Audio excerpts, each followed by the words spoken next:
3번의 유찰 끝에 수도권 대체 매립지 4차 공모가 비로소 민간 두 곳이 응모함으로써 조금 한 단계 나아가는 듯이 보이고 있습니다. 결국 폐기물 처리 시설에 이런 입지는 주민 동의와 설득이 핵심임에도 불구하고 아직 단순한 부지를 제한한 정도에 그치는 것 같습니다. 최근에 여기 그 폐기물 반입량을 보니까 많이 줄었어요. 어쨌든 뭐 정부 직매립 최소화에 따라서 뭐 성과가 좀 있는 것 같은데, 기본적으로 이제 매립은 뭐 글로벌 동향상 제로로 하는 거니까 그 정부 정책은 굉장히 잘 따라가고 계시는 것 같아서 바람직한데,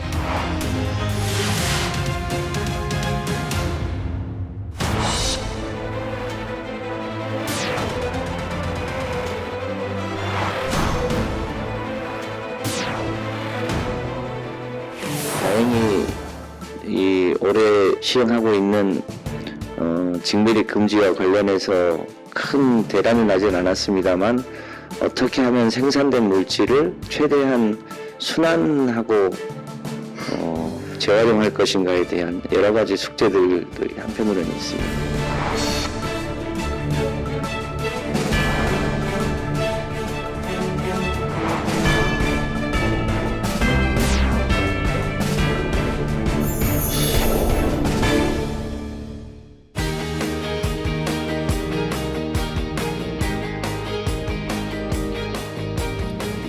여러분 안녕하십니까, 정관용입니다.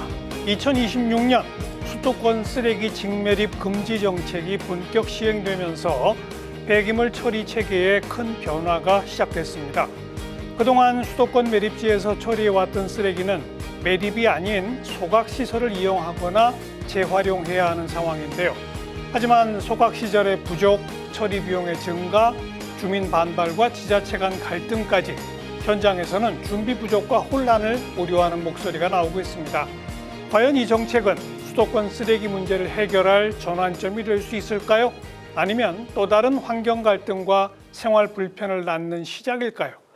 오늘은 수도권 쓰레기 직매립 금지 정책의 취지부터 시행 이후의 현실, 그리고 지속 가능한 폐기물 처리 체계와 자원 순환 구조를 만들기 위한 보완 과제까지 토론해 보겠습니다. 함께 토론할 분들 소개해드리죠. 더불어민주당 양이원영 전 의원 어서 오십시오. 네, 안녕하십니까. 그리고 서울과학기술대학교 배재근 석좌 교수 어서 오십시오. 예, 반갑습니다. 배재근입니다. 그리고 자원순환사회경제연구소의 홍수열 소장 어서 오십시오. 네, 안녕하세요. 그리고 기후생명정책연구원의 장정구 대표 어서 오십시오. 네, 반갑습니다. 금년 1월 1일부터 수도권 쓰레기 직매립을 이제 금지하게 됐고, 이건 이미 몇 년 전부터 예정돼 있던 것이고, 사실상 이건 뭐 불가피하다고 봐야죠. 양의원하고 어떻게 보십니까? 그렇죠. 생쓰레기라 그러죠. 네, 그냥 쓰레기, 우리가 발생시킨 그 많은 쓰레기들을 재활용하지 못하면 땅에다 그냥 묻어버리는 정책이었어요. 그것도 인천의 한 곳에다가 수도권에 있는 거의 모든 쓰레기를 다 거기다가 그러니까 땅에 묻어버리는 건데, 우리가 발생시킨 쓰레기들 생각을 해보면 재활용 안 되는 것들, 사실 그게 흙으로 돌아가는 쓰레기가 아니거든요. 네, 그게 100년, 200년, 뭐 수백 년 동안 땅속에 그냥 있는 건데, 이걸 언제까지나 땅에다 그냥 묻어둘 수 없는 거니까, 그래서 최대한 재활용하고 직매립을 금지시키고, 그리고 그걸 소각으로 하면서 소각된 재만 묻는 것으로 그렇게 2021년에 결정을 한 거였죠. 예. 뭐 너무나 늦었다, 이제 그런 말씀이신 거죠. 배재근 교수도. 예, 이 수도권의 쓰레기는 어떻게 보면 60년대는 우리 주변에 군웅지에다 매립을 했었고요. 그리고 70년대, 80년대는 난지도 매립지에 그랬죠. 매립을 했죠. 그리고 거대한 산이 됐죠. 예, 90년대 이후부터 수도권에 매립을 해야 하는데, 근데 지금 최근에 보면 예전에 묻은 쓰레기를 다시 파내고 복원을 하고 있어요. 근데 아마 머지않아서 난지도도 아마 복원을 해야 됩니다. 그리고 아마 더 지나면 수도권 쓰레기도 다 복원을 시켜야 돼요. 그럼 이게 이런 것들이 결국 우리 후대들에게 어떻게 보면 하나의 짐을 안기는 거거든요. 그러니까 저는 이 직매립 금지가 저는 꼭 시행이 돼야 된다는 생각을 가지고 있었고, 또 시행상에서 약간의 지금 문제는 있지만 이 시점에서 잘 정착해서 하나의 전환점을 만들었으면 좋겠습니다. 홍수열 소장도.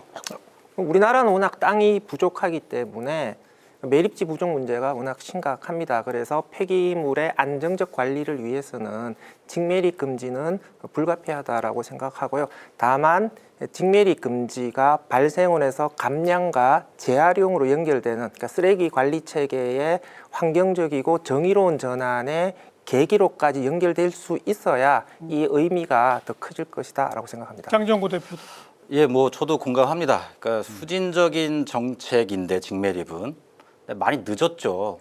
근데 2021년 5년 전에 직매립 금지하자라고 결정을 했는데 네. 전혀 준비가 안 되어 있었습니다. 그러다 보니까 수도권 쓰레기가 지방으로 가는 상황, 또 거기에 민간 소각장까지 쓰는 상황이 지금 발생을 했는데 과연 이 부분을 어떻게 볼 거냐라고 하는 부분, 물론 지방정부 같은 경우는 계속 바뀌는 과정 속에서 일관된 정책으로 가지 못했던 부분이 좀 있지만 어쨌든 이 행정에서 이걸 폭탄을 돌리듯이 떠넘겨 온 게 지금 현재 따지고 보면 직매립 금지를 해서 민간 소각장을 활용하는 거는 이 자원순환 정책이 바로 간다라고 보긴 어렵다.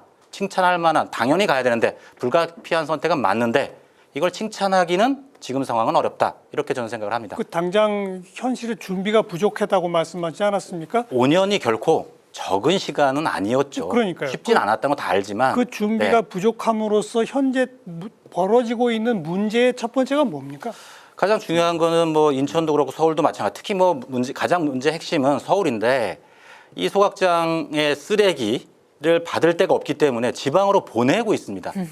문제는 이 지방으로 보내는 부분이 충청도나 이런 데. 뭐 충청도까지 간다고 합니다. 물론 인천에서도 이제 지방으로 가는 부분이 좀 있긴 한데 거기에 더 큰 문제는 이거를 민간한테 맡기겠다라는 겁니다. 이 부분은 자원순환 정책 큰 틀에서 본다라고 하면 이거를 바로 가고 진보된 정책이다라고 얘기하기는 어렵다. 민간 소각장에 맡기면 왜 안 되는 거죠? 뭐 이런 생각을 한번 해보시면 좋을 것 같습니다. 민간 입장에서는 결국 수익을 내야 되지 않습니까? 예. 돈벌이잖아요. 예. 그럼 태울 쓰레기가 많은 게 좋겠죠. 예. 그러면 쓰레기를 줄일 이유가 있을까요? 그러면 결국에는 그 업체는 소각 쓰레기를 받는 업체는 쓰레기를 많이 처리하면 많이 처리할수록 수익이 나오는 방식이기 때문에 줄이려고 하는 노력을 할 이유가 없다라는 거죠. 네. 예. 다른 분들은 지금 이 정책 시행에 대해서는 다 찬성하셨는데 현재 벌어지고 있는 문제점들을 좀 지적해 보시면 돼요. 서울이 25개 구잖아요. 25개 구 중에 재활용할 건 다 제한하고 결국은 소각을 해야 되는 건데 그 소각을 할 수 있는 소각장이 5군데밖에 없어요. 공공소각장. 네네, 5군데밖에 없고 민간은 아예 없어요. 아예 없죠. 아예 없고. 그러니까 경기도는 뭐 인천에는 뭐 10개, 그리고 경기도에는 26개가 있고, 그리고 추가로 41개 지자체 중에서 26개 지자체가 신설을 하거나 더 증설을 하거나, 네, 그런 계획들을 다 가지고 있어요. 근데 서울은 아무런 계획이 없어요. 그러니까 사실 인천의 그 수도권 매립지의 대부분의 쓰레기가 어떻게 보면 서울 쓰레기였거든요. 그렇죠. 그럼 지난 5년 동안 서울시는 뭐 했나? 예? 서울에 있는, 서울 특별한 시인데 서울에 있는 그 모든 쓰레기들은 그러면 주변에 있는 경기도, 더 나아가서 충청도, 강원도에 쓰레기 소각할 때를 찾아다니는 것밖에 한 게 뭐가 있나, 이런 비난을 면할 수가 없는 상황이 된 거죠. 예, 맞습니다. 그러니까 제가 드리고 싶은 말씀 중에 하나는 아마 전문가들은 다 직매립이 금지가 되는 게 맞다. 예. 선수에 이건 다 알고 있는 사실입니다. 쓰레기 문제가 어제 오는 문제가 아니잖아요. 다 알고 있는 사실이었어요. 근데 이 직매립이 금지가 된 게 5년 전입니다. 그럼 5년 전에 어떤 일이 있었냐라고 보면 제가 인천시민에서 말씀드리는 게 아니라 인천에서 수도권 쓰레기 매립장을 종료시키겠다라고 하는 입장을 강경하게 가면서 네. 직매립 금지를 환경부 차원에서 검토를 한 거거든요. 근데 아직까지도 서울 같은 경우에는 추가적인 소각장 아니면 기존 소각장의 현대화나 증설에 대한 부분이 한 걸음도 못 나갔다라고 봐야 되는 거거든요. 그럼 이게 과연 정말 불가능한 일이었을 거냐? 저는 의지의 문제, 뭐 지금까지 안정적으로 쉽게 네. 처리했던 부분이 오히려 이런 것들을 정책을 늘리는, 후퇴시키는 단초를 제공한 거 아닌가 이런 생각을 합니다. 근데 참 이게 뭐라고 말씀을 드려야 될지. 근데 지자체가 21년도에 고시가 됐고 지자체가 아무런 행위도 하지 않았다고는 생각을 안 합니다. 그런데 이제 중요한 거는 지역 이기주의가 굉장히 고조되어 있는 상태고 지금 또 수도권 쓰레기에 2,000톤에서 3,000톤이 또 지방으로 갈 수밖에 없는 상황에서 이제 지역 이기주의가 이제 지방끝 이제 파급이 됐어요.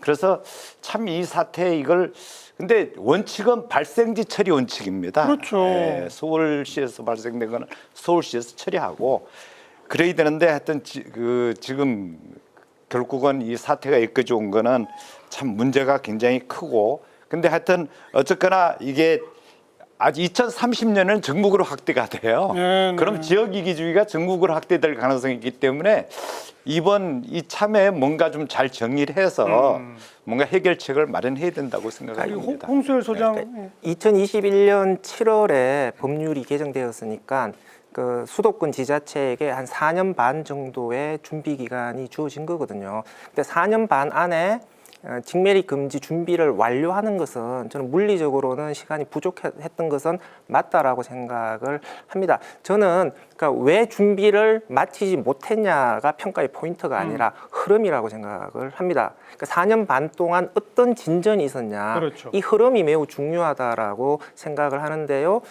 소각장 신정설이 완료된 곳은 한 곳도 없어요. 그 전망도 매우 불투명합니다.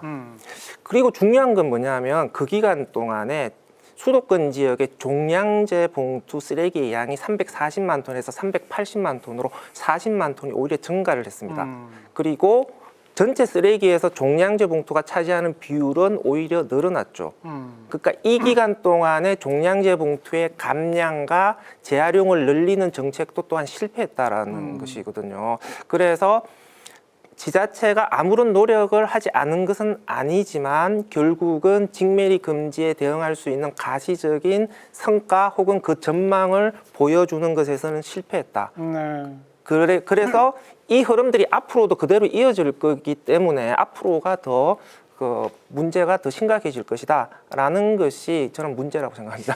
우리 홍수장께 우선 우리 시청자분들 이해를 좀 돕기 위해서 거칠게라도 서울에서 발생되는 쓰레기를 100이라고 치면 그중에 재활용은 얼마가 되고 그동안 그 다섯 구에 있는 공공소각장에서 어느 정도를 처리했고 매립은 어느 정도고 대략 그림을 좀 그려주실 수 있나요? 대략 한 60% 정도가 재활용된다고 보시면 될 것 같고요. 한 40% 정도 재활용되고 있고 한 10% 정도가 매립장으로 가고 있다라고 보시면 될 것 같은데요. 이게 요 10%한 서울 2024년 기준으로 보게 되면 한 22만 톤 정도 되는 물량입니다. 그러니까 이 22만 톤 정도가 매립장으로 못 가는 거죠. 그러면 이 22만 톤의 종량제 봉투 쓰레기를 처리를 해야 되는 거죠, 이제. 네.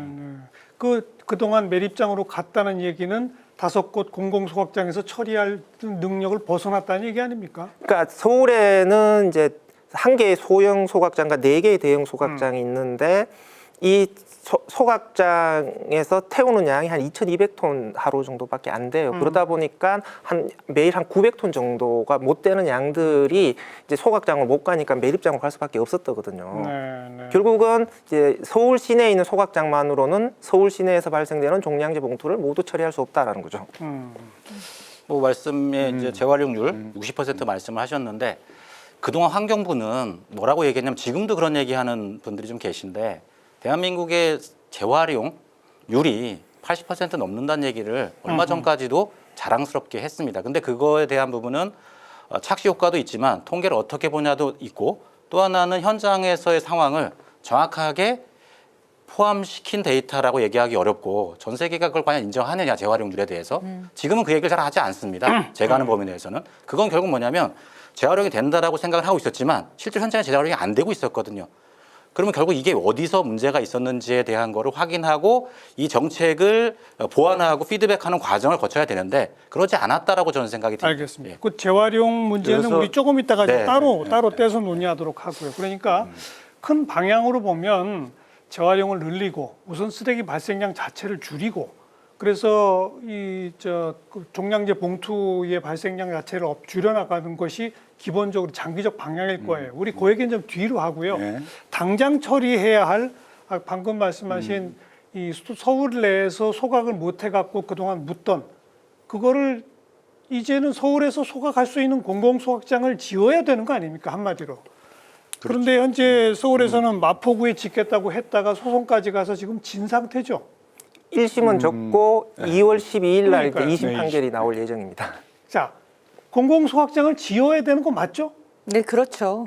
지금 그러니까 발생지에서 처리를 해야 된다는 원칙, 예, 그걸 따른다고 하면 소각을 하는 시설이 그 지역에 있어야 되는 거죠. 그러니까요. 그 지역에. 그러니까 만약에 그 소각이 싫으면 그 쓰레기를 줄여야 되는 거죠. 그렇죠. 아니면 재활용률을 더 높이든가. 예, 예. 그런 방법을 쓰지 않고 쓰레기가 더 발생을 했는데 거기 그 지역에서 하지 않고 뭐 경기도로 가거나 심지어 충청도로 가거나 강원도로 가거나 이건 그 책임을 떠넘기는 거죠.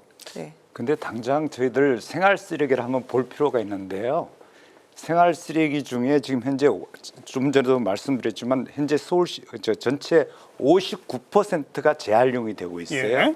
나머지 41% 중에 이제 아까 말씀하셨던 것처럼 20% 전후가 소각이 되고 있고 나머지 10%가 매립이 되고 있습니다. 예. 근데 그 10% 매립되고 있는 게 불가피한 거죠. 재활용도 안 되고 지금 불가피한 것들이 지금 매립되고 있는 거고 소각장만 그러니까 있으면 되는 거 아닌가요? 그렇죠. 그러니까 재활용이 불가피한 것들이 매립된다는 거. 우리가 재활용률이 우리나라가 낮은 게 아닙니다. 굉장히 높습니다. 이제 우리 국민들이 노력을 많이 해주기 때문에. 근데 이제 오염이 됐거나 또 이제 뭐 여러 가지 상황 중에서 재활용이 불가피한 그런 것들이 나오기 때문에 소각이 불가피하다는 거고요. 근데 이제 소각이라는 게 지금까지 굉장히 우리 국민들 의식 속에서는 굉장히 안 좋은 것 이렇게 의식이 되는데 최근에 굉장히 기술도 고도화되고 예. 또 주변도 정비가 되고 요즘은 랜드마크라는 개념도 들어서고 해서 어떻게 보면 소각이라는 게 좀 이미지 개선을 해가면서 국민들의 그 뭐라고 해야 되나요? 좀 이렇게 좀 와닿게 하면서 뭔가 제도 정책을 가져간다면 뭔가 해결책도 있을 것 같다는 생각을 갖습니다. 그러니까요. 네. 쓰레기를 네. 소각하고 끝나는 것이 아니라 네. 거기서 발생하는 열로 지역 난방을 하고 서울 목동 같은 경우 그런 어떤 네. 모범적인 이렇게 상황이 있잖아요. 왜 서울에서 그런 걸 더 이상 못 만드냐는 거죠. 의지가 없었다라고 저는 생각이 드는데 어. 그 이유가 뭐냐면 수도권 쓰레기 매립지가 500만 평이 넘습니다. 1, 2 끝났고 지금 3을 하고 있는데 그게 이제 거기에 서울시의 지분이 7 정도 됩니다. 결국 이 얘기는 뭐냐면 서울은 거기를 더 쓰고 싶은 마음이 있었던 거죠. 이거는 물론 그런 과정 속에서 실제로 매립지가 있는 인천시의 의지 또한 명확하지 않았던 때가 있었고 또 명확한 때가 있었고 그거는 지방 정부가 어느 정부가 하느냐에 따라서 상황이 달라지는데 결국엔 인천도 인천 쓰레기 어떻게 처리할 거야라고 하는 물음 속에서 확실하게 답변을 못하면 그러면 더 쓸 수 있는 거 아니야? 라는 생각을 아하. 할 수 있었고 하고 있었다라고 저는 개인적으로 생각합니다. 그래도 21년 이후에는 바뀌었잖아요. 근데 이제 그게 결국에는 사람이 하는 일이다 보니 정책이 조금씩 바뀔 수 있지 않겠냐라고 하는 부분 그 사이에 참고로 정부가 지방 정부가 바뀌었습니다. 이런 것도 되게 중요한 역할을 하고 있었다라고 저는 개인적으로 생각을 합니다. 소각은 그 필요한 시설이에요. 예, 예. 하지만 직매립 금지의 대안이 현재 소각상의 신정설로 가는 게 유일한 정답이냐? 또 이건 또 아니다라고 생각을 합니다. 그리고 주민들의 설득이 안 되어서 소각장 신정설이 안 되면 그럼 계속 주민들 탓만을 하면서 지금의 민간 위탁 구조를 그대로 끌고 갈 거냐 이 문제도 또 생각을 해봐야 될 거고요. 또 직매립 금지의 대안이 소각장 증가로 이어지게 되면 폐기물 분야의 탄소 배출을 줄여야 된다는 국가 NDC 목표와의 상충이 일어납니다. 그래서 직매립 금지의 대안이 무조건 소각장의 신정설로 연결될 것이 아니라 최대한 소각장을 대체할 수 있는 재활용 솔루션도 모색을 해봐야 되는 글쎄요, 거죠. 물론 그건 이해합니다. 그러니까 예, 그렇죠. 제가 말씀드리고 네, 싶은 거는 소각 대안 시설. 그러니까 플랜 B 같은 개념이죠. 그래서 요즘 나오는 게 이제 종량제 봉투의 전처리 설비 같은 제안도 나오는 거거든요. 그러면 소각장을 못 짓는다라고 한다면 이런 소각장을 대체할 수 있는 이런 시설에 대한 계획들도 지자체는 가지고 있어야 되는 거 아니냐라는 것이죠. 방금 종량제 봉투에 뭐요? 종량제 봉투 전처리 설비. 전처리? 그러니까 그러니까 종량제 봉투를 소각장에 넣기 전에 앞단계에서 한번 뜯어서 다시 재활용할 수 있는 것을 다시 한번 그 안에 골라내자라는 그 안에 거죠. 재활용할 수 있는지를 찾아서 골라내자. 조금이라도 더 골라내자. 그러면 소각되는 양 자체를 줄일 수가 있으니까. 근데 저는 네, 그 그게 부분에 전체 몇 대해서 퍼센트나 동의하기 좀 될까요? 어렵다는 생각을 네. 합니다. 물론 재활용률 높이기 위해서 그걸 파봉이라고 표현합니다. 종량제 봉투를 뽀개서 그 안에 재활용할 수 있다라고 얘기를 하는데 재활용률의 가장 핵심은 쓰레기가 깨끗하게 배출이 그렇죠. 되어야 이게 재활용이 되거든요. 깨끗하다라는 전제가 예, 있어야 됩니다. 예, 예. 과연 종량제 봉투 안에 있는 쓰레기가 깨끗할 거냐? 아니겠죠. 아니겠죠. 그러면 이게 검토 물론 할 수는 있겠지만 또 하나는 그런 쓰레기들은 우리 쓰레기의 문제점 중에 하나는 냄새입니다. 악취가 난다는 거예요. 그러면 전처리 시설 어디에 둘 거냐? 오히려 저는 개인적으로 이 악취를 잡는 게 오히려 소각에서 나오는 대기오염물질을 잡는 네. 것만큼이나 어려울 수 있다. 그래서 그게 과연 대안이 될 수 있느냐라는 부분은 좀 더 논의가 필요하다 생각이 듭니다. 근데 당장은 저희들이 좀 말씀을 드려야 될 게 불가피하다는 말씀을 드렸잖아요. 어차피 저희들이 재활용을 정말 노력을 많이 하더라도 불가피하게 발생되는 것들은 소각을 안 할 수가 없습니다. 예. 그러니까 근데 문제는 이제 이 소각 정책에서 지금 현재 그 아기들 좀만 이게 주민들의 민원 문제라든가 이런 것들 때문에 딜레이가 되고 있는데 근데 시간이 짧았던 건 사실이고 근데 중요한 거는 이제 서울시나 이런 데서 이제 제도 정책을 지금 그 소각장을 이제 계획을 하고 있지만 근데 30년 이후는 전국으로 파급이 됩니다. 네, 전국 다 직매립 금지. 전국에 지금 거의 매립을 하고 있는 지자체가 대부분이에요. 근데 그 지자체들도 아직도 소각장을 신증설하겠다는 계획을 확정된 데가 없어요. 그러면 소각로를 하나 짓는데 보통 이게 짧게는 5년입니다. 네. 길게는 7년에서 8년이 걸려요. 그러면 지금 이 시점에서도 굉장히 많은 문제점을 안고 있는 게 이 소각 정책인데 뭔가 획기적인 뭔가 대안을 가지고 뭔가 불가피한 것들에 대해서는 소각을 한다는 전제에서 계획을 하고 재활용은 나중에 문제입니다. 우리 그래- 또 토론을 해야 됩니다. 그래서 네. 제가 네. 공공소각장 증설은 불가피하지 않느냐라고 네. 말씀을 드렸던 건데 그런데 주민이 반대하면 또 못하는 것도 현실 아니냐 이거죠. 딜레마예요. 그러니까 그 전처리 시설과 기존의 공공 소각장을 서로 연계하는 전략으로 가게 되면 지역에 따라서는 신증설이 필요 없는 지역도 있어요. 근데 지금은 무조건 소각장 일변도로 직매립 대안으로 몰고 가게 되면 결국은 소각장을 예정대로 못 짓게 되면 탈출구가 없어지는 거거든요. 그리고 지금 전처리 설비에 대해서 부정적인 면을 말씀하셨는데 그건 잘못하면은 국민들의 오해를 좀 키울 수 있는 것이다라고 생각을 합니다. 당연히 종량제 봉투에서 선별한 쓰레기는 분리배출한 쓰레기보다는 좀 오염되어 있으니까 좀 더 더럽겠죠.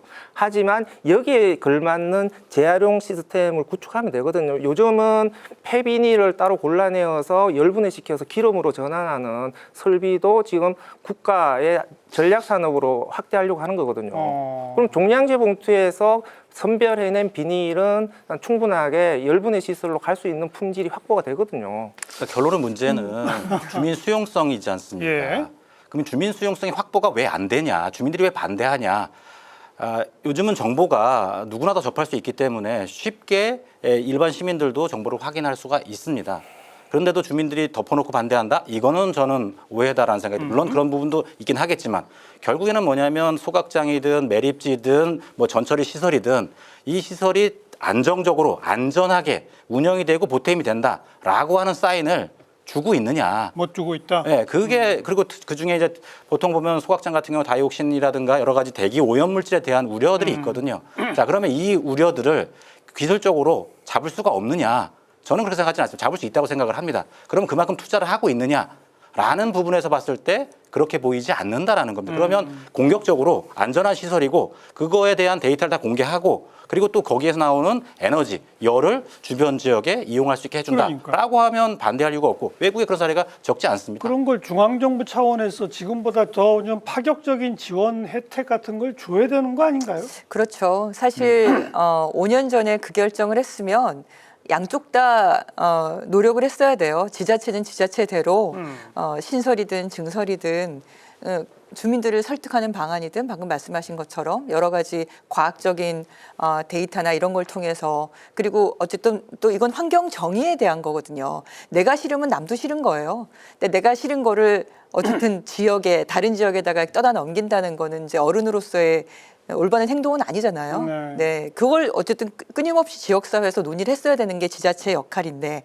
그게 전혀 진행되지 않은 게 아니에요. 물론 마포구에서는 그런 노력들도 있긴 했지만 다른 지자체에서는 그럼 무엇을 했냐 봤을 때 아예 시도조차 안 한 게 아닌가. 또 중앙정부는 그리고 중앙정부는 아까 말씀하신 것처럼 직매립을 금지한다고 하고 소각시설이 그렇게 하루아침에 빨리 늘어나지 않는다고 하면 전체의 양자체를 줄이는 노력을 해야죠.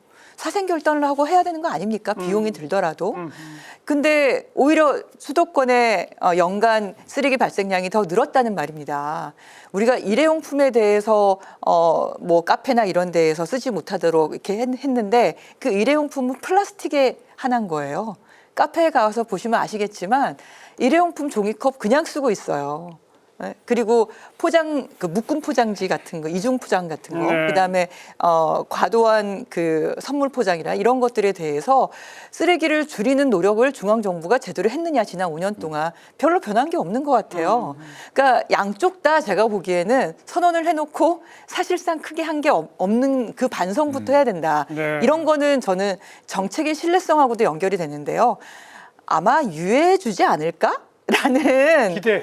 그런 식의 사실은 기대를 했던 게 사실 그런 건 아닐까. 있었던 것 같습니다. 이 세계 시도가 수도권 매립지를 좀 더 쓸 수 있다는 네. 그런 그 기대감. 뭔가 기대감은 가지고 있었던 게 사실이고요. 근데 이제 제가 이제 저도 전문가라서 세계 시도를 많이 다녀보지만 그래도 노력은 많이 했다. 공론화도 하려고 노력을 했고 또 입지 선정부터 굉장히 많은 노력을 했음에도 불구하고 뭔가 주변 주민들의 반대라든가 이런 것들 때문에 굉장히 골이 깊어진 사례가 있는 것 같고요. 근데 하여튼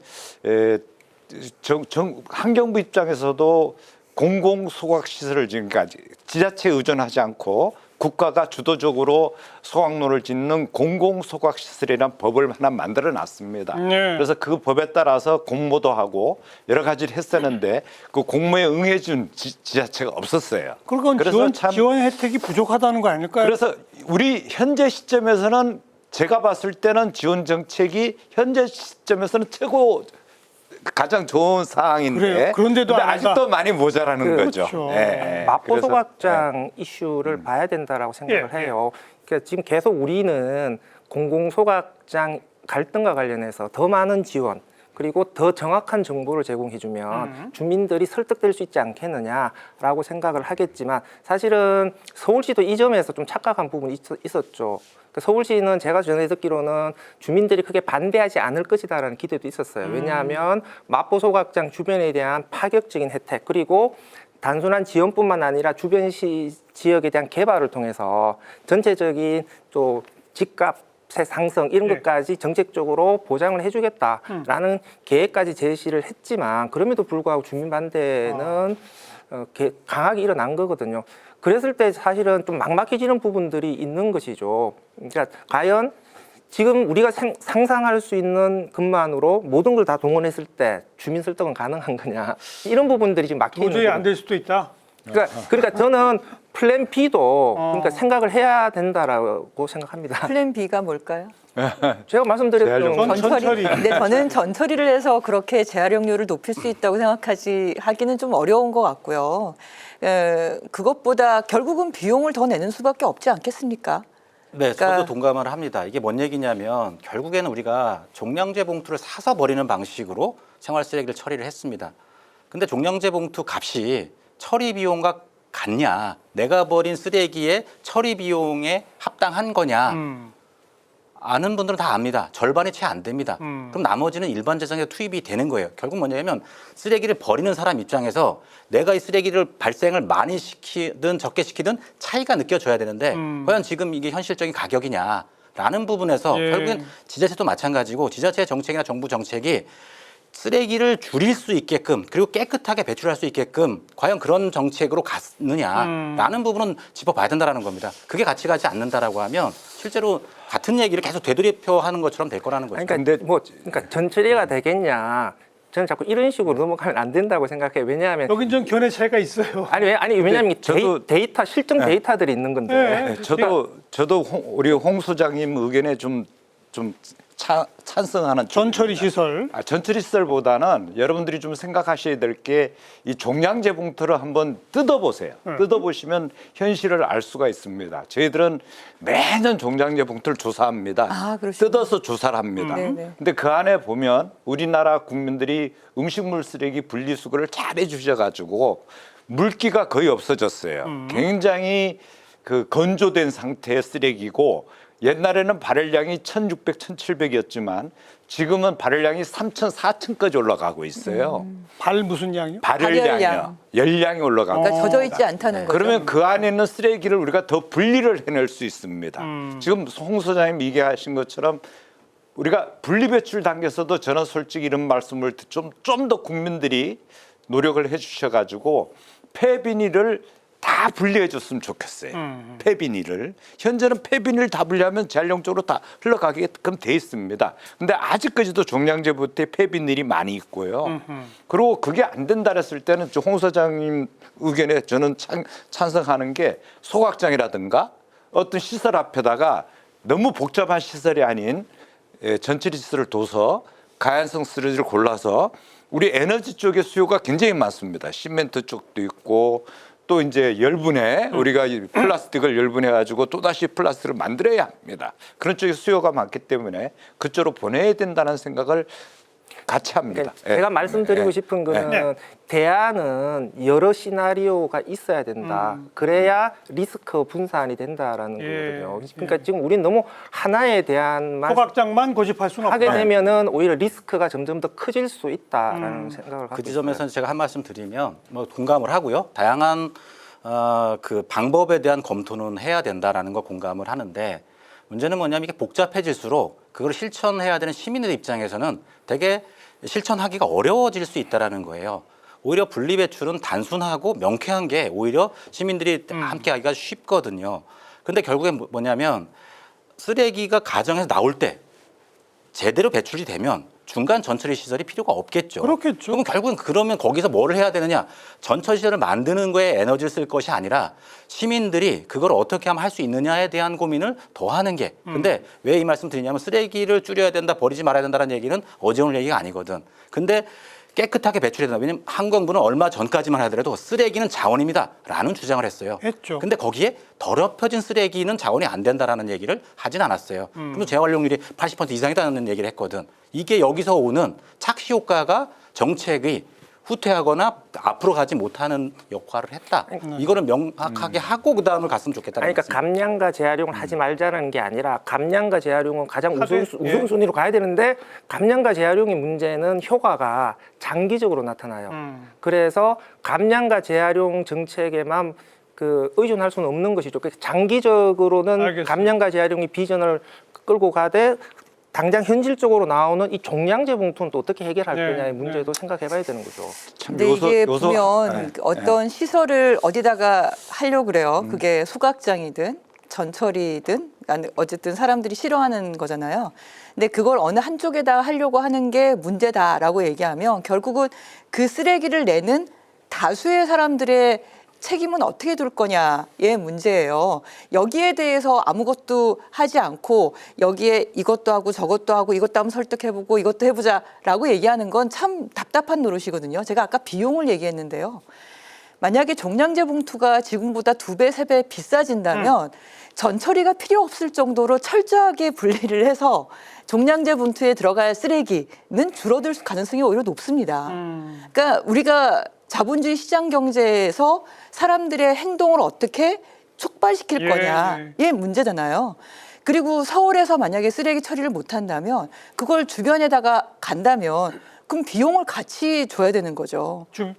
주변에 대해서 어떤 뭐 지원을 하든지 다른 방식을 하든지 간에 그렇죠. 그렇게 하려면 거기도 비용이 들어가는 거죠. 그러니까 싫으면 비용을 더 내야 되는 거죠. 안 할 거면 비용을 더 알겠습니다. 내야 되는 거고 조금 아까 이런 그래서 방식의 좀 적극적인 정책을 취하지 않고 선의에 기대거나 사실 어디에 소각장을 만들든지 전처리 시설을 만들든지 다 선의에 기대는 거거든요. 네, 네. 거기에는 정책에는 비용이 들어간다는 부분을 분명히 밝혀야 된다. 그럼 그 비용은 누가 낼 것이냐에 대해서도 분명히 우리는 밝혀야 된다. 좀 아까 장정구 대표께서 종량제 봉투값 그 네. 얘기를 하셨고 네. 양이원영 의원께서도 봉투값 2~3배가 된다면이라는 말씀을 하셨어요. 그 얘기는 두 분은 현재 종량제 봉투값을 대폭 올려야 한다라고 생각하시는 거라고 저희가 이해도 되겠죠. 네, 그렇습니다. 나머지 두 분은 종량제 봉투값 대폭 인상에 대해서 어떻게 생각하세요? 그래서 저희들이 예전부터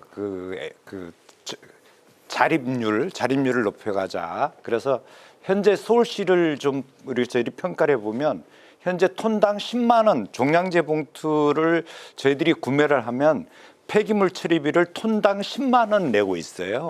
근데 서울시가 실제로 처리하는 비용은 얼마냐? 수집 운반하는데 한 15만 원 들어갑니다. 톤당.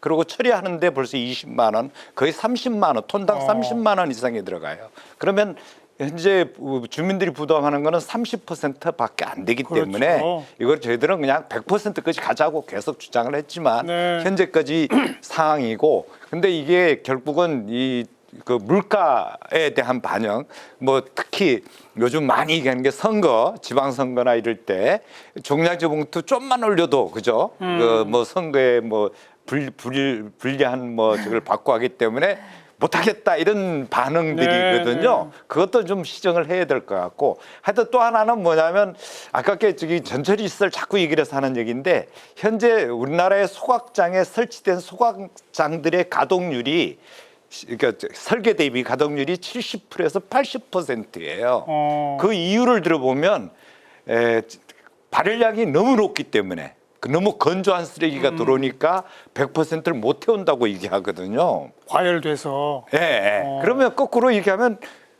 그 건조한 거 꺼내서 약간 젖은 쓰레기가 들어가게 하면 100%를 태울 수도 있다는 그런 근거가 돼요. 그러니까 어떻게 보면 그런 측면에서도 뭔가 소각량 용량을 늘릴 수 있는 하나의 뭔가 방법이다는 말씀을 좀 한번 제언하고 싶네요. 일단 종량제 봉투 네. 가격의 문제는 두 가지로 보셔야 돼요. 하나는 오염 원인자 부담의 원칙의 관점에서 지금 주민들이 쓰레기 처리비를 제대로 내고 있냐. 그걸 주민 부담률이라고 하는데요. 그렇죠. 전국 평균이 30%가 안 됩니다. 방금 설명드렸죠. 그러니까 70%는 공공의 재정으로 세금으로 메꾸고 있는 거거든요. 그래서 주민 부담률을 100% 높이는 선에서 종량제 봉투 가격을 인상하자. 여기는 충분히 좀 합리성을 갖고 있기 네. 때문에 이건 가능할 것 같습니다. 그런데 그러니까 분리배 감량과 재활용을 촉진하기 위한 개념으로서 실제 쓰레기 처리 비용에 보다 더 많이 약간 징벌적 성격으로 더 돈을 부과하자라고 하는 부분들에 대해서는 그 주민들의 그 거부감 저항이라는 반발이 것들이 있겠죠. 커질 수가 있어서 그 부분들은 좀 고민이 필요한 영역 같습니다. 그래도 이게 아무튼 현재보다는 2~3배 올려야 된다는 것에 대해서는 동의를 하는 이게 것입니다. 이제 적어도 주민 부담률이 100% 예, 정도 예. 되는 것까지 올리는 건 맞습니다. 네, 그거는 이제 모든 쓰레기에 대한 모든 지역에 대한 평균적인 얘기를 하는 거고요. 지금 우리가 여기서 더해서 자기 지역의 쓰레기를 처리하지 못하게 되는 그 지역은 어떤 책임과 부담을 더할 것이냐. 이 고민이 돼야 되는 거죠. 사실 환경 문제가 다 똑같습니다. 에너지 문제도 마찬가지예요. 그 석탄 발전소나 원전이나 어디 자기 옆에 다 짓고 싶어 하겠습니까? 수도권 그렇거든요. 원전 35개 분량의 전기를 쓰고 있지만 자체적으로 생산하는 건 절반도 안 돼요. 뭐 얼마 전에 용인반도체 얘기도 나왔는데 그럼 거기다가 원전을 지을 거냐. 그게 아니면 전기가 많은 곳으로 공장은 이전하는 게 맞는 거거든요. 다른 그 환경 문제도 마찬가지입니다. 오염자에 대해서 그 오염을 발생시킨 사람이 그 책임을 지지 않는다면 다른 사람이 그 피해를 입거나 아니면 미래 세대가 그 피해를 입는 거고 이 건을 결국 자본주의 시장 경제에서는 비용으로 부담하는 수밖에 없는 거예요. 그럼 100% 다 지대. 그럼 서울 시민들은 다를 수밖에 없겠죠. 소각장을 거기다 짓거나 다른 역할을 하시거나 아니면 비용을 더 내거나. 그러니까 이 문제와 관련해서 폐기물 관리법에 반입 협력금 제도라는 게 있죠. 도입이 되었거든요. 그러니까 자기 지역이 아니라 다른 지역으로 쓰레기를 보낼 때 그 쓰레기를 배출하는 지자체는 쓰레기를 처리하는 지자체에 추가적인 비용을 납부해서 주민들을 지원할 수 있는 사업에 쓰도록 되어 있는데 그렇죠. 문제는 민간 시설에는 적용이 안 됩니다. 그러니까 그래서 공공시설로 보내는 경우에 한정해서 반입협력금 제도가 운영이 되고 있어서 어허. 지금처럼 민간 위탁이 엄청나게 증가한 상황에서는 오히려 그 지역 간 갈등의 문제, 그다음에 쓰레기를 배출하는 지역에서 왜 제대로 책임을 지지 않느냐라는 문제 제기가 일어날 수밖에 없는 상황입니다. 네. 이게 제도가 없어서 이 문제가 이어지는 게 아니고 그럼 제도가 정말로 타이트하게 잘 적용이 되느냐? 지금 말씀하신 반입협력금 같은 경우도 마찬가지입니다. 그러니까 수도권 쓰레기 매립지에 대체 매립지에 대한 논의를 하면서 그거를 받는 지자체에 환경부가 3천억 제안을 한 적이 있습니다. 과연 이 3천억이라고 하는 게 주민들이 수용할 수 있는 금액이냐라고 하는 부분은 한번 판단해 볼 필요가 있겠다는 생각이 듭니다. 이 말씀이 뭐냐면 반입협력금 또한 말씀하신 것처럼 동의합니다.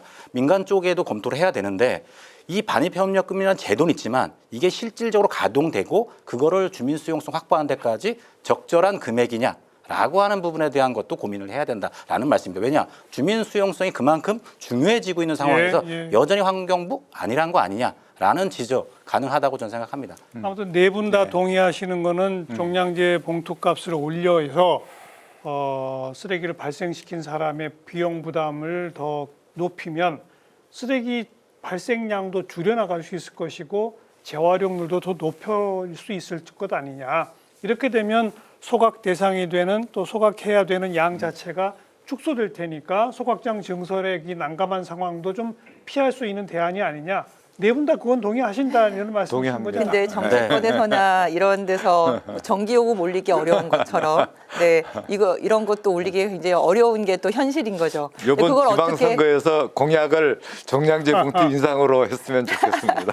그렇게 되겠습니까, 그게? 네, 종량제 봉투 가격 인상이 실질적인 감량과 분리배출이 증가로 이어질 것이냐 그 효과성에 대해서는 사실 조금 불확실한 부분이 있습니다. 왜냐하면 가격이 너무 낮아요.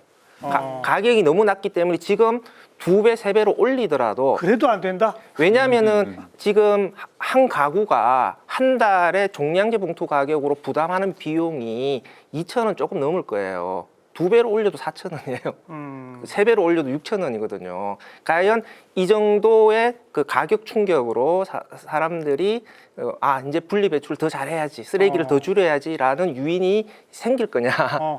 오히려 지금은 쓰레기 구독 서비스라고 해서 분리배출조차도 돈 더 내고 지금 몇만 원 내고 그냥 분리배출 안 하겠다라고 하는 소비자들도 더 늘어나고 있거든요. 대신 누가 분리배출 해주는 근데 거죠? 지금 거기에 뭐가 있냐면 지금 3배, 2배가 적당한 가격이냐. 그러니까 처리 비용으로 보면 이제 처리 비용이 늘 수밖에 없습니다. 왜냐하면 충청도까지 가는데 운반 비용이 늘겠죠. 네. 근데 그러면 이 느는 비용이 2배, 3배가 아니라 5배까지도 늘 수 있습니다. 이 부분을 생각을 해본다라고 하면 저는 효과 물론 그렇게 크진 않고 다른 거에 대한 검토도 해야지만 그건 기본이다. 기본은 하면서 그다음 스텝을 가야 된다라는 말씀을 꼭 드리고 싶습니다. 근데 이제 여러분들이 아셔야 될 거는 음식물 쓰레기가 원래는 종량제를 안 했어요. 그랬다가 종량제 하면서 음식물 쓰레기가 많이 줄었습니다. 네. 그리고 저는 지금 현재 20리터짜리 종량제 봉투가 가격이 350원에서 500원이에요. 봉투 하나에. 예. 근데 이게 현실화시키면 1,500원까지 올려야 돼요. 그래서 아마 종량제 봉투 20리터짜리 1,000원 그러면 부담을 많이 가질 겁니다. 그래서 아마 더 많이 분리배출할 것 같아요. 그래서 올렸으면 좋겠습니다. 1,000원 정도까지. 효과에 대한 기대치는 조금 더 다르신 것 같은데. 자, 그리고 아까부터 제가 이따가 좀 본격적으로 논의합시다라고 하는 게 이 이른바 재활용 쓰레기 부분이거든요. 제가 얼마 전까지 들은 얘기는 재활용 쓰레기를 집집마다 열심히 분리해서 뭐 종이 따로, 플라스틱 따로, 뭐 비닐 따로 이렇게 열심히 해서 해놓으면 수거업체는 한꺼번에 다 가져가서 그중에 상당량이 또 그냥 소각장까지로 간다. 원래 이건 소각장으로 가서는 안 되는 건데. 근데 그긴 좀 오해가 있는 것 같습니다. 요즘도 그런 게 현실입니까? 아닙니까? 제가 말씀을 좀 드려보겠습니다. 이 공동주택에서 수거하는 거는 저희들이 민간 재활용 업체에서 위탁받아서 수거를 합니다. 그래서 개별적으로 재활용 품목별로 가져가서 재활용을 하기 때문에 절대 재선별이란 게 약간의 재선별을 하겠지만 그래도 건전한 재활용이 되고 있습니다. 아파트 공동주택은요. 예. 근데 이제 단독주택은 불가피하게 혼합 수거를 합니다. 혼합 수거를 해서 지자체가 운영하는 재활용 선별장이 따로 있습니다. 예. 거기 가서 이제 재활용 선별을 하는 거고요. 그랬을 때 재작년 기준으로는 한 53% 잔재물이 그러니까 47%가 재활용되고 53%가 그냥 잔재물로 나왔었어요. 근데 그게 이제 문제점으로 지적돼서 너무 많네요. 많죠. 지적됐습니다. 그래서 요즘은 이제 많이 40%까지 잔재물이 떨어졌고 그리고 이제 최근에 이제 몇몇 그 재활용 선별장은 굉장히 고도 설비를 갖다 놓으면서 더 많이 떨어뜨리고 있습니다. 근데 굉장히 어려운 게 뭐냐면 그 공동주택에서 수거하는 재활용품에는 폐비닐이 막 엉켜져 있어요. 그래서 저는 항상 하는 얘기가 뭐냐면 단독주택이요. 그래서 단독주택도 폐비닐을 별도로 분리 배출하자. 그러면 그 용기 유래의 플라스틱은 따로 빠지거든요. 네. 그래서 새로운 어떤 그런 정책도 좀 한번 시도해보면 어떨까 하는 그런 생각을 가지고 있습니다. 그러니까 지금 말씀하신 40%, 50%가 재활용해서 분리 배출한 거에서 절반 정도를 한다라는 겁니다. 네, 이거는 그렇죠. 그러면 말이 좀 무색하죠. 네. 분리 배출했다는 말이 무색한 상황입니다. 그러면 이게 왜 그동안 고쳐지지 않았냐라고 하는 부분을 짚어볼 필요가 있다는 거예요. 공동주택은 뭐 경비원이라든가 이런 분들이 거기서 이제 역할을 좀 하십니다. 자, 그러면 일자리 문제 되게 심각하잖아요. 그러면 골목길에서도 그런 역할을 하는 사람들을 배치할 수 있는 예산을 확보를 하면 그분들이 뭐 알려주기도 하고 뭐 이런 과정을 과연 언제부터 이제는 그렇게 하는 지자체에 늘고 있어요. 근데 그게 얼마 안 됐습니다. 시작한 지가. 그런데도 불구하고 그럼 결국 그런 예산들이 갈 수 있도록 하기 위한 방향성이 설정이 돼서 갔어야 되는 거죠. 그러니까 지금 저는 그거 분리 배출한 게 50%가 잔재물로 간다? 40%? 아니죠. 그것도 한 10%까지 낮출 수 있는 정도의 노력을 해야 되는 거죠. 근데 그게 누구의 역할이냐? 그거는 지자체도 역할을 해야 되고 환경부도 그럴 수 있는 고민들을 같이 해야 되는 상황인 거죠. 그러니까 아파트는 보면 저는 이제 빌라나 이런 데 계속 오래 살다가 최근에 아파트로 이사를 왔거든요. 근데 빌라나 이런 단독주택에 가면 주변에 그걸 분리해서 할 만한 수거장이 없어요, 따로. 그렇죠. 사실. 네. 근데 현실이 아파트는 있죠. 분리할 수 있는 수거장이 있기 때문에 자연스럽게 집안에서부터 그걸 분리를 시작을 해요. 그러니까 그 시스템 자체가 다른 거죠. 그렇죠. 근데 그래서 저는 한편으로 그렇게 분리까지 해가지고 간 종량제 안에 또 쓰레기가 얼마나 재활용할 게 나올까 이런 생각이 들어서 제가 아까 네. 전처리의 실용성, 그러니까 뭐 가능성에 대해서 말씀을 드렸던 건데 사실 제가 독일에서 잠깐 생활을 할 때 결국 이것도 비용의 문제예요. 그러니까 재활용할 수 있거나 재사용할 수 있는 쓰레기가 아니라 자원이죠.에 대해서는 비용을 미리 받더라고요. 비용을. 그러니까 제가 대학 축제에서 생맥주가 굉장히 유명하죠, 독일에는. 그러니까 얼마나 많은 그 회사들이 왔겠습니까? 근데 그 당시에 생맥주 한 컵이 좀 큰 컵이었는데 3유로예요. 근데 이걸 담는 플라스틱 컵이 얼마냐면 4유로입니다. 더 비싸요, 더. 그러면 7유로를 먼저 내고 내가 처음에 그 어떻게 보면 쓰레기의 비용을 내는 거죠. 네. 내고 먹고 나면 다시 그걸 들고 있어요. 왜냐하면 얘는 4유로나 되기 때문에. 그리고 새벽까지 이어진 그 축제 잔디밭에는 어디 하나에도 그 4유로짜리 플라스틱 컵은 없습니다. 뿐만 아니라 공항에 가보면 우리가 생수를 먹고 나서 그 플라스틱 컵 병들이 많잖아요. 그게 남아있지를 않아요. 왜냐하면 그 자체가 25센트인가 그랬거든요. 그러면 이 생수병 4개만 있어도 1유로가 되는 거예요. 근데 우리는 그런 비용을 애초에 부담하지 않기 때문에 그걸 다시 재활용할 때 돌려받지 않는, 그러니까 처음에 시작을 어떻게 할 거냐에 다른 거예요. 사실 제주도에서 재활용률을 높이기 위해서 시도를 해봤는데 처음에 소비자에게 이 자원의 비용, 어떻게 보면 쓰레기의 비용을 먼저 내라라고 얘기하는 게 굉장히 어려운 변화입니다. 근데 그렇게 하게 되면 사실은 재활용률이 굉장히 높아지겠죠. 근데 이건 전 세계적인 통계와도 연결이 되는 건데 우리나라가 OECD 국가 중에서 1인당 플라스틱 소비량이 굉장히 많은 나라예요. 많죠. 네, 이거를 근본적으로 줄이는 정책을 만들지 않는 이상 자꾸 쳇바퀴 돌듯이 갈 수밖에 없는 게 아니에요. 그것도 결국은 주민들 부담 증가로 이어지는. 근데 그게 결국은 부담 증가가 처음엔 되겠지만 알겠습니다. 다시 돌아오는 거거든요. 그러니까 우리가 직매립 금지에 대한 대응으로서 네. 재활용률을 어떻게 높일 거냐라는 이야기를 하잖아요. 그러니까 지금 재활용품이 분리 배출된 것들이 지금 어떻게 처리되고 있느냐 이것 자체로 또 풀어야 될 문제고요. 문제는 종량제 봉투로 들어가고 있는 재활용품을 분리 배출로 얼마만큼 더 끄집어낼 수 있느냐. 지금 이 부분에 대한 좀 더 정교한 대책들이 필요하거든요. 그랬을 때 결국은 이제 사각들을 어떻게 해소할 거냐. 특히 지금 분리 배출의 잠재량이 많이 남아 있는 곳이 비가정계거든요. 가정보다는 상가라든지 사무실이라든지 예. 이런 쪽에 분리 배출에 문제가 많습니다. 그래서 특히 폐비닐 같은 경우에는 분리 배출 안 하는 곳이 대부분이에요. 빌딩 같은 곳에서는. 그래서 이런 비가정계 쪽에서의 분리 배출들을 더 늘릴 수 있는, 그러니까 종량제 봉투에서 재활용품을 더 뽑아낼 수 있는 이런 조치들이 더 필요하다라고 생각을 하고요.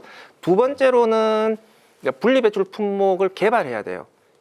기존의 분리배출 품목으로 지정되어 있는 것 이외에 추가적으로 분리배출 품목으로 지정해서 재활용을 할 수 있는 것들이 무엇인가라고 하는 것들을 좀 더 치열하게 고민을 해야 실질적으로 분리배출 양이 증가할 수 있다고 생각합니다. 현실적으로 대학에도 강의실 앞에 보면 큰 플라스틱 통에 비닐만 씌워놓고 웬가 쓰레기를 다 버리거든요. 캔도 버리고 플라스틱 통도 버리고 사실은 따로 분리해야 할 것을 전혀 그렇게 안 하고 있거든요.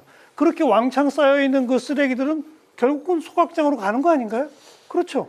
그러니까 아까 그래서 말씀하셨던 제가- 전처리에서 중요한 거는 제가 보기에는 가정보다는 그쪽이네요. 다른 쪽의 비중이 꽤 되고 그걸 어떻게 할 것이냐 시스템도 근데 좀 중요한 여기서 것 좀 오해를 좀 해소할 필요가 있는데 제가 아까 그 선별장에서 50% 정도가 잔재물로 나온다고 했잖아요. 근데 그 50%가 매립장으로 가지는 않습니다. 그게 또다시 민간한테 위탁처리 돼서 아까 재선별돼서 우리가 SRF라는 고용연료로 만들어지고 있습니다. 그래서 중요한 거는 하여튼 재활용을 한다는 수단에서 분리 배출되면 매립장은 안 간다는 얘기예요. 근데 그 오해는 좀 하지 말았으면 좋겠어요. 그리고 또 하나는 뭐냐면 그 결국은 단독주택 구역에 대한 분리 배출을 어떻게 할 것이냐라는 하나의 관점인데요. 단독주택 및 사무실. 우리 제주도가 요즘은 클린하우스라는 걸 도입을 해가지고요. 단독주택 구역이지만 공동주택과 같은 모델로 분리배출을 하고 있습니다. 그래서 이제 마을 단위 분리배출장 뭐 이렇게 해서 지금 현재 전국적으로 깔리고 있어요. 그래서 중요한 거는 이제 서울 시내라든가 이런 데 단독주택 구역에 분리배출을 우리 공동주택과 같은 형태로 어떻게 갈 것이냐에 대해서도 고민을 좀 해야 될 것 같습니다. 예, 되게 중요한 말씀을 하셨는데, 네. 그러니까 이게 전처리 시설이냐, 아니면 마을 단위에서 분리 배출을 잘할 수 있게 시스템을 구축할 거냐, 이게 같을 수도 있고 다를 수도 있습니다. 아까도 말씀드린 것처럼 이 대규모 전처리 시설은 결국 다른 주민 수용성 문제가 발생할 수 있는데. 마을 골목길에서 전처리, 그러니까 분리 배출을 좀 더 꼼꼼하게 할 수 있게끔 마을 공동체가 움직인다라고 하는 건 다른 개념이죠. 오히려 그게 바람직하고 그렇게 가도록 해야 되는 거죠. 아까 대학 말씀하셨는데 맞습니다. 저도 이제 가끔 가보면 그 한 통에 다 넣거든요. 넣어서 가져가서 그게 바로 소각장으로 가는 게 아니라 청소하는 분들이 일부 선별하기도 합니다. 예. 그러면 결국 이거는 뭐냐면 물론 다 그런 게 아니라 그런 것도 있고 그렇지 않은 것도 있겠죠. 그럼 이게 현장이 어떠한지에 대해서 피드백 과정, 기초는 광역지자체하고 광역지자체는 환경부하고 이게 유기적으로 과정을 계속 소통을 해야 되는 거죠. 문제가 생겼을 때 이런 게 어떤 거냐. 근데 그런 것들은 제가 보기에는 그런 유기적으로 피드백 과정을 계속 거치고 보완을 하느냐라고 하는 거는 보면 생활쓰레기 처리는 지자체 사안이야. 알아서 해. 이런 태도를 취했던 건 아니냐라고 하는 부분을 분명히 하고 싶은 거고 또 하나는 이 생활쓰레기 부분에 대해서 소각장 문제만 하더라도 이게 지자체 사안과 광역중앙체 사항에서의 문제를 풀 수 있는데 지침이나 그러니까 직매립 금지가 문제가 된 거는 결국엔 환경부가 결정하면서부터 오거든요. 알겠습니다. 그러니까 1995년에 쓰레기 종량제가 시행되고 나서 큰 틀에서의 분리 배출과 재활용 체계는 이미 30년 동안 작동해 온 거고 그렇죠. 여기서 이제 직매립 금지의 문제가 나온 거잖아요. 네. 그러니까 기존의 분리배출 체계로서 해결하지 못한 게 지금 직매립 문제거든요. 그렇다라고 한다면 앞으로의 분리배출과 재활용을 더 늘리겠다라고 하는 것들은 맞춤형 대책으로 가야 돼요. 알겠습니다. 자, 직매립 금지를 새로운 기점으로 해서 결국 우리가 갈 방향은 전체 생활 쓰레기 발생량을 줄인다, 재활용량은 늘린다. 그것이 공동주택이든 조그만 마을이든 아니면 공공오피스나 대학이나 같은 이런 집합 단위의 건물이든 모두에게 다 적용될 수 있도록 맞춤형 정책들이 앞으로 개발되어야 한다. 여기서 말씀 듣고요. 잠깐 오늘 주제에 대한 데이터의 흐름 어땠는지 살펴보고 마무리 토론 이어갑니다. 빅데이터 이슈 분석 김시온 아나운서가 정리해드립니다. 빅데이터 이슈 분석, 생활 폐기물을 키워드로 빅데이터를 분석했습니다. 2025년 12월 20일부터 2026년 1월 19일까지 한 달 동안 뉴스, 커뮤니티, 블로그 등에서 집계한 총 정보량은 약 8,500건입니다. 뉴스 정보량의 추이를 살펴보면 2025년 12월 29일 정보량이 가장 많았습니다. 29일 김성환 기후에너지환경부 장관은 경기도 안산에 있는 생활 폐기물 보관시설을 찾아 직매립 금지제도 이행 준비 상황을 점검했습니다. 김 장관은 생활 폐기물 직매립 금지가 종량제 봉투 도입과 유사한 수준으로 자원순환 정책 대전환의 계기가 될 것이라고 기대했습니다. 이어서 생활 폐기물 연관어를 살펴보면 종량제, 소각장, 주민 등을 볼 수 있습니다. 생활 폐기물 직매립이 금지되면서 소각장 부족에 시달리는 서울시의 쓰레기 일부는 지방 민간 소각시설에서 위탁 처리되고 있습니다. 이에 운송비 등 처리 비용도 증가하고 있는데요. 쓰레기 종량제 봉투 가격 인상으로 이어질 가능성이 크다는 우려가 나오고 있습니다. 서울에서 폐기물을 소각할 수 있는 시설은 단 4곳입니다. 그나마도 모두 노후시설인데요. 서울시가 지난 2022년 마포구 신규 소각장 건립 계획을 발표했지만 주민 반발에 부딪혔고 마포 주민들이 제기한 입지 선정 취소 소송에서도 지난해 1심에서 패소했습니다. 해외에선 소각장이 지역 명소가 된 사례도 있습니다. 덴마크 코펜하겐의 코펜힐은 소각장 옥상에 스키장을 조성해 주민 수용성을 높였습니다. 일본 오사카의 마이시마 소각장은 독창적 설계와 체험시설로 지역을 대표하는 하나의 관광지가 됐습니다. 지금까지 생활 폐기물을 키워드로 알아본 빅데이터였습니다. 방금 자료 화면에 나온 그 덴마크나 일본과 같은 그런 거 우리도 좀 창의적으로 해서 좀 한번 좀 해봤으면 좋겠다. 우리 앞에 이제 공공소각장 얘기를 했고요. 뭐 전처리시설 언급도 했고 종량제 봉투값 대폭 인상 이야기도 했고 재활용률을 좀 맞춤형으로 현실화시키는 이런 정책도 얘기했는데 혹시 미처 이야기 좀 못한 쓰레기를 좀 획기적으로 줄이거나 자원 재순환을 촉진할 수 있는 아이디어 또 있으시면 한두 가지만 언급하고 마무리를 지어야 될 것 같은데. 제가 좀 놓친 게 있는 것 같아서요. 근데 예전부터 우리나라의 그 폐기물 관리 정책이 생활 쓰레기는 지자체 장애 처리 책임, 사업장 폐기물은 발생자 처리 책임, 그래서 위탁 처리를 하게끔 했습니다. 근데 어느 순간에 재활용 쪽이 민간한테 위탁이 되면서 결국은 오늘에 와서는 종량제 봉투까지도 위탁되게 되는 사태를 맞이하게 된 거예요. 그래서 저는 이거 이대로 두면 안 되겠다는 생각을 굉장히 많이 합니다. 결국은 처리 책임을 지자체, 생활 폐기물은 지자체 장한테 처리 책임을 더 강화시키자는 제언을 좀 하고 싶어요. 그래서 결국은 현재 민간한테 가는 생활 쓰레기가 현재는 한시적으로 간다고 생각을 하고 문제는 현재 그 사업장 폐기물, 옛날에 산업 폐기물이죠. 현재 사업장 폐기물입니다. 그 사업장 폐기물 양도 굉장히 증가를 하고 있습니다. 그렇죠. 근데 민간 시설은 더 이상 인허가가 안 나요. 그럼 그쪽의 용량도 앞으로는 문제가 되거든요. 근데 이거를 계속 방치하게 되면 지자체는 투자를 안 할 거 아닙니까? 알겠습니다. 그럼 굉장히 더 문제가 더 커진다는 결국 얘기입니다. 특히 사업장 폐기물도 지자체장 책임을 강화시킬 필요가 있다. 그 말씀으로. 그러니까 생활 폐기물에 대해서는 지자체장이 완전히 책임을 져야 된다는 거죠. 뭐 또 새로운 아이디어 있습니다. 좀 전에 이제 말씀하신 게 교수님께서 한시적이라는 표현을 쓰셨거든요. 이 한시적이어야 됩니다. 공공학사 확대를 해야 됩니다. 그런데 어떻게 할 거냐라고 하는 부분입니다. 그럼 결국에는 지자체마다 로드맵을 제시하고 환경부는 그 로드맵대로 가고 있는지를 확인을 하고 그에 대한 페널티를 과도하다 싶을 정도로 예. 제재를 해야 됩니다. 이 작동하지 않으면 의미가 없다라는 거고, 또 하나는 소각을 하게 됐을 때 장점이라고 하는 건 열회수, 에너지 회수거든요. 예. 과연 이 시스템이 작동하냐, 민간이 작동하냐. 왜냐하면 민간이 하는 거는 투명하게 외부로 공개하는 게 어렵습니다. 각 기업의 정보 보호 때문에. 공공기관은 이게 오픈이 되지만 민간에서는 그게 될 수 있는지 자발적으로 하지 않으면 어렵습니다.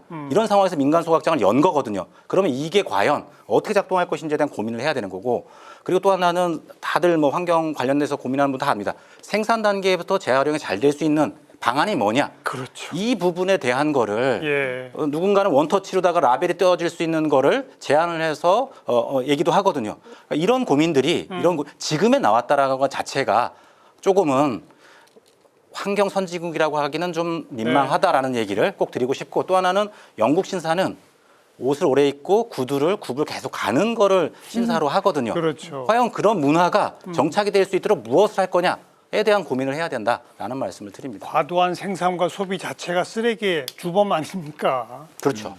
또 무슨 또 새로운 아이디어 있으세요? 그러니까 결국은 이제 참신한 아이디어의 문제라기보다는 이후의 준비가 어떻게 진행되어야 되냐, 국민들의 우려를 불식시키고 신뢰를 어떻게 높일 수 있을 거냐의 문제라고 생각을 합니다. 장관님께서, 기후부 장관님께서 그 직매립 금지로 한국의 자원순환 체계의 대전환이 일어날 거다라고 했는데 그 대전환이라고 하는 게 결국 민간 위탁이었거든요. 그러니까 민간 위탁이 대전환이다라고 얘기할 수는 없잖아요. 그러면 대전환에 걸맞는 구체적이고 섬세한 대책들이 어떻게 나올 거냐. 믿어주십시오. 공공소각장 늘릴 테니까 민간 위탁을 대체하겠습니다. 지금 이런 대책들이 국민들한테 신뢰를 못 주고 있거든요. 그러면 민간 위탁을 조기에 종식시킬 수 있는 구체적인 로드맵이 어떻게 될 것인지에 대해서는 저는 올 상반기 중에는 기후부가 수도권 지자체와 같이 논의를 해서 구체적으로 나와줘야 그러니까 이 국민들의 우려가 해소될 수 있을 것이다라고 생각합니다. 결국은 이 문제는 이제 정책을 어떻게 제대로 할 거냐의 문제인데요. 그렇죠.